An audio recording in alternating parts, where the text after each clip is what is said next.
Time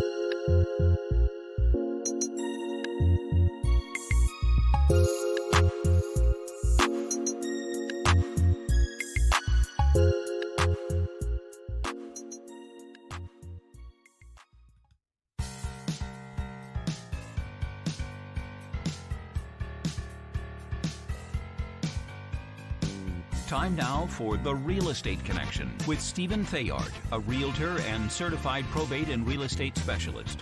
Whether you're a first-time homebuyer or a seasoned investor looking to downsize, move up, or refinance, this program is for you. A house in the middle of our street. From probate sales to landscape design to home repairs and maintenance, this is your weekly look into all things real estate. Now your host for The Real Estate Connection, Stephen Theard. Hey everybody, happy Tuesday. I do believe that it is Tuesday. Welcome to another episode of The Real Estate Connection. Hey, if you're streaming, watching this on LinkedIn, welcome to the show. Glad to have you. Hope this announcement went out to all my friends out there and that you're taking advantage and watching it maybe on a lunch break or something. If you're on the West Coast, if you're on the East Coast, could be in the early afternoon coffee break. Welcome to the show. For all of my people that are on Facebook, glad you could join me. And welcome to the program. Hey, if you are new to the Real Estate Connection and you want to be notified every time there's a new episode, just go ahead and click on Apple Podcasts and you will be able to find the Real Estate Connection, a podcast by yours truly, Stephen Theard, on Apple Podcasts under the business section, and you'll be notified every time a new podcast comes up. And also, if you want to be added to the podcast distribution list, you can send me an email at info@realestateconnectionradio.com. That's info@realestateconnectionradio.com. I'd be happy to add you to my podcast distribution list. Actually, my assistant would do that. She's very good at that. I just forwarded her email addresses and she adds you on. And she's really good. The notices are absolutely fantastic. She does a fabulous job. But I digress. The purpose of this show is for, hey, congratulations. Wait, that's not very good. Let's get a better congratulations noise here. Right. Congratulations if you've just purchased a home or you're in the process of closing escrow out there. For all of those people that are not my clients, and for the people that are my clients that are in this process right now, this show is for you. If we haven't already had this conversation. But if you are thinking about buying and you'd like to have this in your back pocket for things to do when you get ready to close the deal and that house is vacant and waiting for you to move into it, I'm going to be sharing an article that was presented by Realtor.com that I found very interesting, and I thought this would be great for my podcast audience to hear are the things that you should do while the house is empty before you move in. Now, you may be asking yourself this question, Stephen, why would the house be empty before you move in? Well, there's a lot of people that will take advantage of an empty household to get certain repairs done or improvements to the property done before they move in. It's a lot easier to replace carpeting, lay down hardwood floors, laminate, paint, replace windows, or even maybe upgrade a kitchen or a bath while the house is empty because you don't have to move all your stuff around and you're not living in a construction zone. You can pre-plan it. If you're renting and you're a first-time home buyer, you can have an extra month to stay in your rental property before you move in. And what you may not know, if you are a first-time home buyer and you've never gone through the escrow process, is when you close escrow, you prepay your first month of mortgage at the closing. So when that first month comes, you're not going to get a mortgage payment right away. And so that gives you a little bit of time in between to get some things done in the property that you're moving into. And so a lot of times people will let that house sit empty while they have service providers come in and do a few things. So what should you do while that house is sitting empty? Again, thank you Realtor.com for this article. Yes. Okay, so what should you do? One, you're going to do another final walkthrough, right? You want to walk through the house one more time. Now, you're going to do a final walkthrough before you close escrow, probably about 5 days before you close, just to make sure that nothing has changed since you went into contract before the house actually becomes yours. But after the house does close, you're going to want to do that again, just as a reminder. Take notes, check things to make sure that they're still working. Water heaters, dishwashers, things of that nature. And also just to kind of get a better lay of the land, just want to refamiliarize yourself with the property and get re-energized and excited again for this beautiful transition that you're about to make into your new home.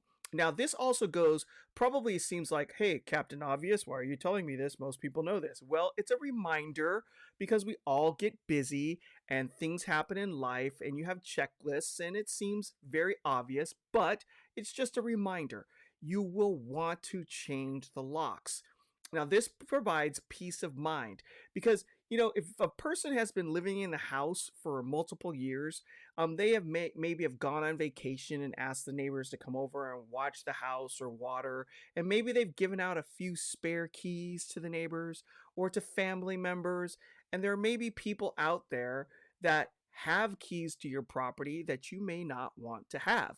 And so if you change the locks, you mitigate all of this right away, and then you are in control of who has access to the home and who does not. Now, if you're going to be away and you don't want to be running over to the new house all the time in order for your service providers to come inside and do the jobs that you've asked them to do, you may want to put what we call a contractor's lockbox on the property with the new keys.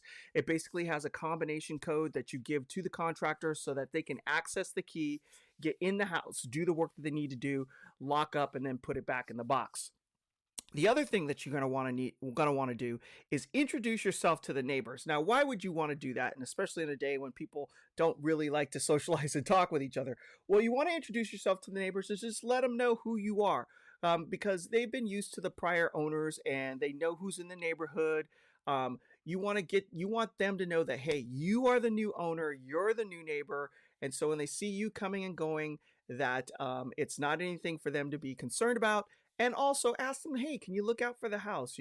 Contractors are going to be in and out during the day, but at night, if you see somebody coming in and out and you don't recognize me, then if you could do me a favor and, give me a call or call the police if you see anything that has been going on that does not seem seems out of place. Come on, Stephen, you can do this.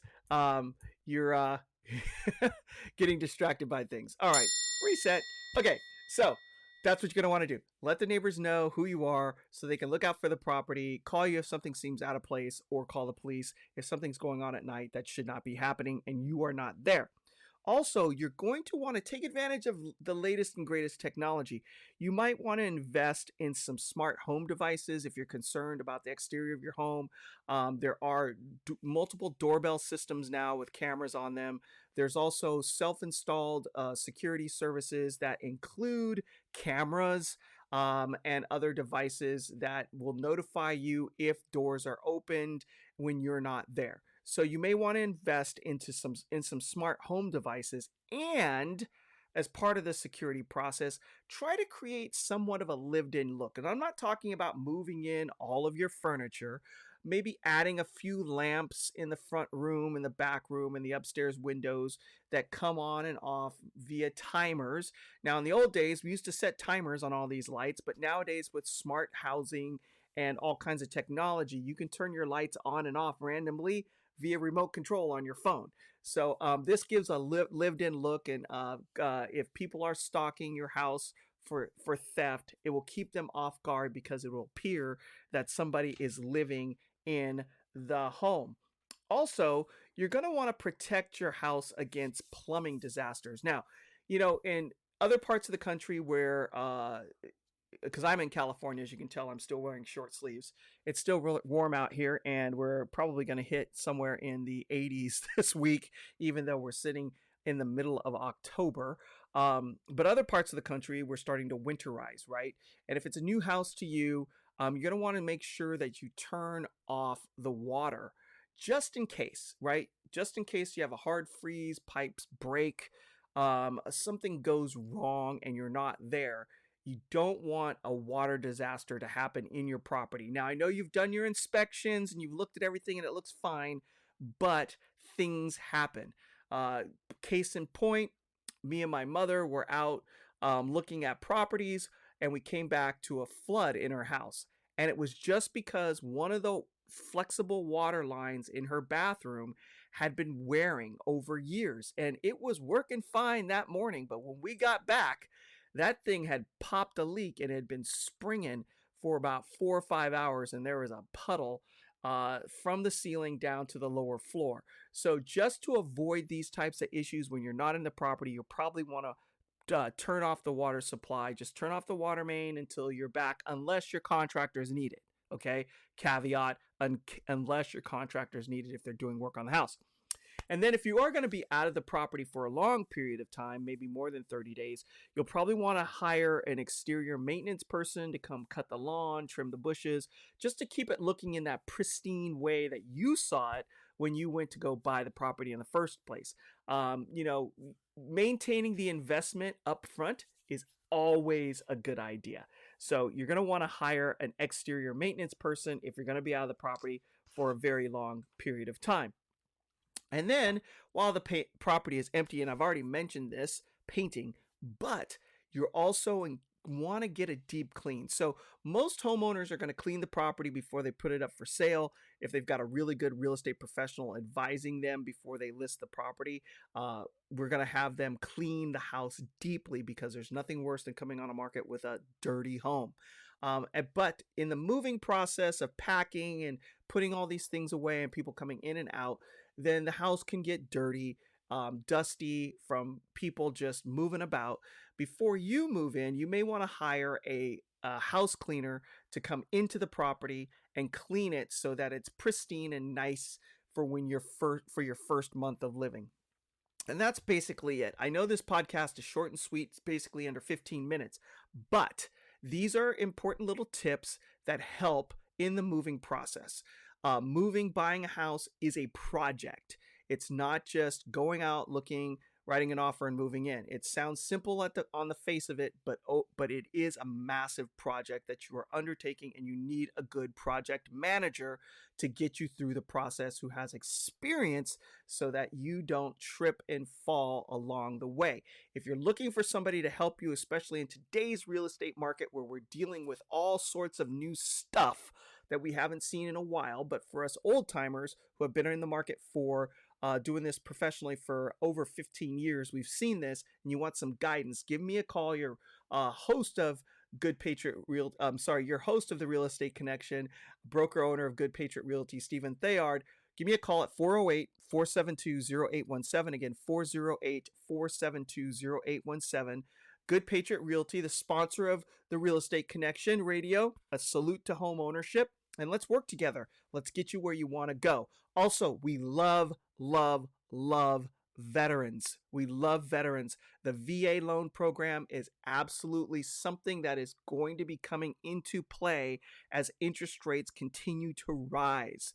The VA has a beautiful program. It's a benefit for all of our service members who have given service to our nation by serving in the military and protecting our freedoms. If you're a veteran and have a VA benefit and want more information about how to use it and getting into a property during these tumultuous times, now's the time to do so. You can get in with zero down, and since sellers are starting to really look for buyers, that VA benefit is a guarantee from the government for that loan to close. And so those types of loans are going to become very, very popular in the near future. And remember, for all of you out there that are concerned about interest rates, you marry the house, you date the rate. I'll say that again. You marry the house, you date the rate. Interest rates go up and down all the time. We've been in a period, a long prolonged period of time where the interest rates have been low. But for all of us who have been in the market of real estate for a long time, we know that those rates can go up. So for all of you who are sitting on the fence waiting for the market to crash, you're also waiting for interest rates to go through the roof. You don't want to do that. Get off the fence. You marry the house. You date the rate. As I said a couple of months ago, when rates were going up to around 4.5%, 5%, I said that rate, even though it's high right now, may seem low to you as rates continue to go up and you've missed the boat. And that's what we're dealing with now. That 4.5% is now becoming 6%. It could go to 7%. It could go to 8%. The last time we've seen an economy similar to this was back in the late 70s, early 80s, when we were dealing with runaway inflation. The cost of gas was going through the roof, and we saw interest rates climb into the 12 and 13% level. There's no guarantee that they won't keep climbing, especially as the Fed tries to manage inflation by jacking up interest rates. Get into the market now. You marry the house and date the rate. Get the rate, lock it in, and if it goes back down, refinance. Refinance. It's available to you. You can do it. All right, with that being said, I'm going to leave you with this. Be strong and courageous. Do not be afraid. Do not be afraid. Do not be afraid. Do not be discouraged either, for the Lord your God will be with you wherever you go. Joshua 1:9. God bless you. God bless the United States of America. May you be protected and make wise decisions this week. And if you want to know where to find the podcast, you can always go here. Apple Podcasts, The Real Estate Connection, hosted by Stephen Theard, and you will see the image right there on Apple Podcasts with the cowboy hat. All right, that's it for now. We'll see you next week. Thanks for joining me. If you have any questions about your particular situation, give me a call, 408-472-0817. This has been The Real Estate Connection with Realtor and Certified Probate and Real Estate Specialist Stephen Theard. Licensed Cal BRE number 0170019. For more information on this program, visit realestateconnectionradio.com. To contact Stephen directly, call 408-472-0817 or email info@realestateconnectionradio.com. And be sure to tune in next week at this time for The Real Estate Connection.